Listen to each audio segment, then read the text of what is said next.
Well, hey fans, welcome back to another movie review, and today we're talking about Until Dawn. So before I get to the rest of the review, I'd like to thank the sponsor for this video, MoviePass. So MoviePass is back and it's better than ever. It's a subscription-based ticketing service, and I've been using it for a few months now, and I just think it's great. And they have this neat new black card, and it feels great, and it's very easy to use. And unlike your AMC A-List or your Regal Unlimited, you can use MoviePass at almost any theater, and it is very simple to use. They now go off of a points-based system, so you pay every month, and that will vary depending on the market that you live in, and you'll get a certain amount of points to use for movies. And the price in terms of points for the movies varies depending on the day of the week that you go to the theater, the time of the showing, and how recently the movie has been released. So what you'll do is you'll go into the app, you'll click the movie that you want to see, unlock the card, and then pay. You can also pick the online option for just a few more points if you don't want to wait in line.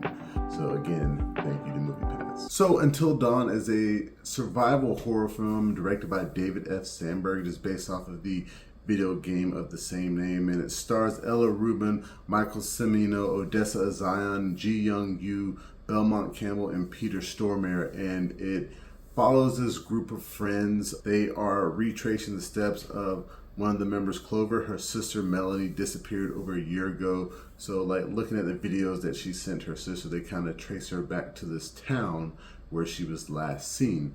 So after speaking to a gas station clerk, they go to this like welcome station to see if they can get any clues. Now while they are there, they end up trapped and some sort of event where they are murdered, and then time resets and they are brought back in the same exact place that they were. So now they have to figure out how to get out of this time loop, so to speak. So I never played the game Until Dawn. I just knew kind of it, and when I first saw the sneak peek trailer they released for this, I got super excited because I like time travel movies, I like time loop movies, I like horror.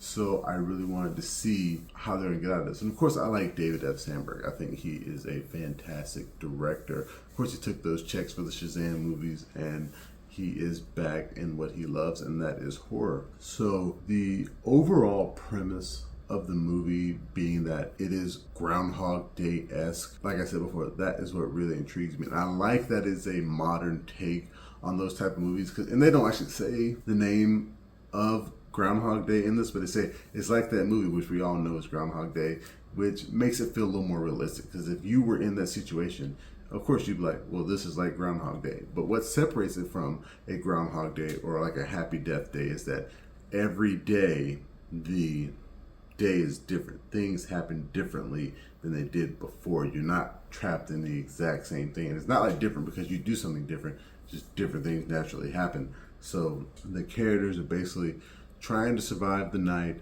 and trying to figure out if they can save or find Clover's sister. So first half of this movie, I really enjoyed. I like all the actors in the movie who I have never heard of before I watched this movie. And I like that. That's like when I saw Drop. I had no idea who was in that movie. Had no idea who was in the movie before I saw it. And it feels so refreshing doing that. All these young actors they're pretty good. They're pretty good in their roles. The one guy, Belmont Cameli, he plays Abel. He's probably my favorite character in the movie because he's kind of like a no-nonsense type of guy. He's like, look, guys, we got to survive. Guys, we got to go. Guys, you want to stay here? So I really enjoyed his character, and I enjoyed them all. It was a fun little gang group, and I liked, for the most part, the murders that happened at the beginning.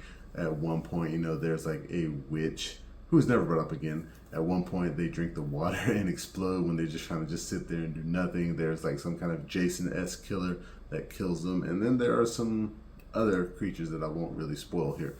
But I think the movie does itself a disservice by giving itself like an actual villain. There is an overarching villain who is kind of, studying them and making this stuff happen. They don't really explain why. I was under the assumption that this is just some type of magical time loop event that you need to survive until dawn to beat, and then you're free, and then maybe it resets and somebody else gets trapped, and that's how you do sequel after sequel after sequel.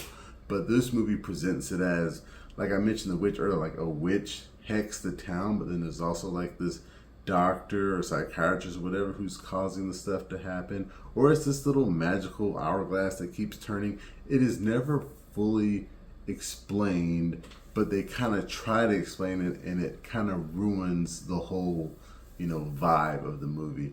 And I didn't enjoy that per se. And then when you start to kind of think about stuff, the whole plot basically falls apart. And they do go for, like I said, I don't know if this is a one-for-one adaptation of the game, but they do go for a happy ending, which I'm fine with the happy ending, although I feel like a darker ending would have been best for this movie. And considering that there is a character who I thought would survive, doesn't, that's kind of dark, but I think more people should have died, if I can say that much. But yeah, the kills are pretty gory. It is pretty bloody. There's some good jokes in it, which every good horror movie needs some jokes.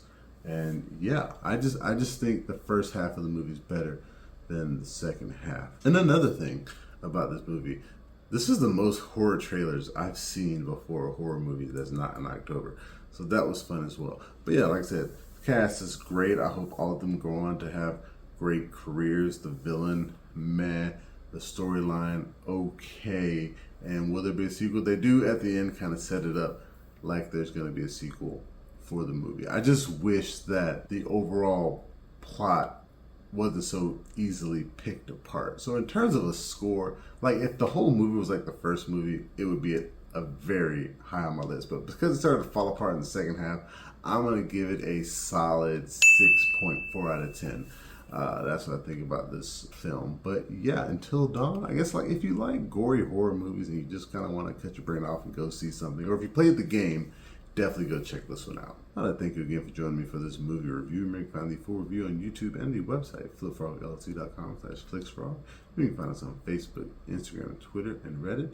And please, pretty please, make sure that you like, share, and subscribe. And until next time, I'll be seeing you.